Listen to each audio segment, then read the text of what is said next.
The Israeli army continues to pound the densely populated Gaza Strip ahead of what it says will be a coordinated, wide-ranging land, air and sea operation in the Palestinian territory. It accuses Hamas of trying to stop people from leaving for southern Gaza before the offensive starts. Hamas has both issued warnings to their civilians not to evacuate, and when people didn't listen to those warnings of Hamas, they have actually stopped civilians and they have stopped convoys of Gazan civilians trying to flee from the situation and listening to our warnings, knowing that they are much better off south of the Gaza River than staying in the northern part. The Israeli army continues to deploy troops and heavy weaponry, strengthening its position at the border with Gaza. Palestinian fighters continue to fire rockets from the Strip. Most are intercepted by the Iron Dome defense system, but some get through.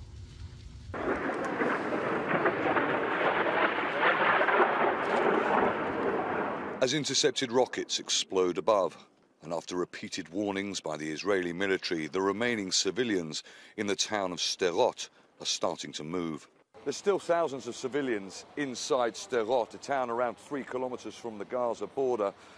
Since we've been here this morning, there's been a heavy firefight on the outskirts of town. A lot of heavy machine gun fire, small arms. There's also been a lot of outgoing shelling. The mayor of this town now is saying that the remaining civilians here must leave, and now. Most are reluctant to go. 45 years I've lived here. I have no choice but to go. We have the strongest army in the world, but we won't beat Hamas. We thought it would end after a week, but it hasn't. I'm just taking what I can carry. Just 15 kilometers from here at the Shifa hospital across the Gaza border, staff can't cope with the sheer number of wounded. Medicine, fuel and water are running out.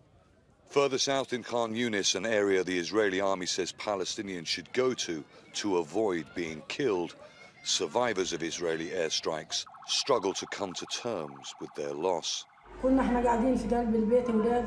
We were inside the house, my sons and grandsons.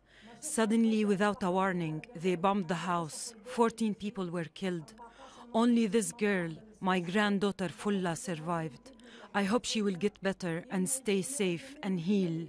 May their souls rest in peace. Israel's heaviest bombardment of Gaza in history is unrelenting, destroying entire neighborhoods and killing more than 3,000 people. And in the midst of it all, hundreds of thousands of Palestinians are fleeing for their lives. Charles Stratford, Al Jazeera, Sderot, southern Israel.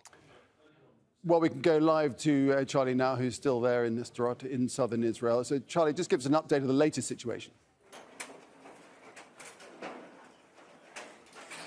Well, we've had a number of heavy barrages of rockets that have been fired from the Gaza Strip in the last couple of hours. The last one very close to where we were, to the point where, when the interceptions happened, at least 6 rockets, literally, there was shrapnel falling around our feet. We understand that there were no casualties because, as I say, those 6 were intercepted. But let me just show you one of these recent strikes, or the kind of effect they have on the civilian population here. This is somebody's home. And you can see the power of the rocket has blown a hole in the wall, the roof. That noise you can hear behind me is the flapping of corrugated iron in the roof. And if I ask the cameraman, Marino, just to pan round, just across the street here was another strike site, just along the road here. And we understand that landed, that contact was made there earlier today. The Gaza Strip is just to the right here. It's about 3 kilometers in that direction. The town is virtually empty, but as you saw in our report there is an ongoing evacuation effort. Now, the mayor of Sderot has repeatedly, over the last few days, been insisting that people must leave.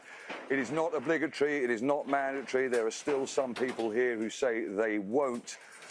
But, yeah, the situation here remains very tense indeed. We also hear, as you can imagine, quite a lot of outgoing from, we understand from the sound, artillery, large artillery pieces. But of course, the situation here, as we saw in that report, is nothing like it is in Gaza as the hours tick by towards what we understand will be, according to the Israeli army, a coordinated land, air and sea attack on northern Gaza. All right, Charles, thanks for that update there. Charles Stratford there in Sderot in southern Israel.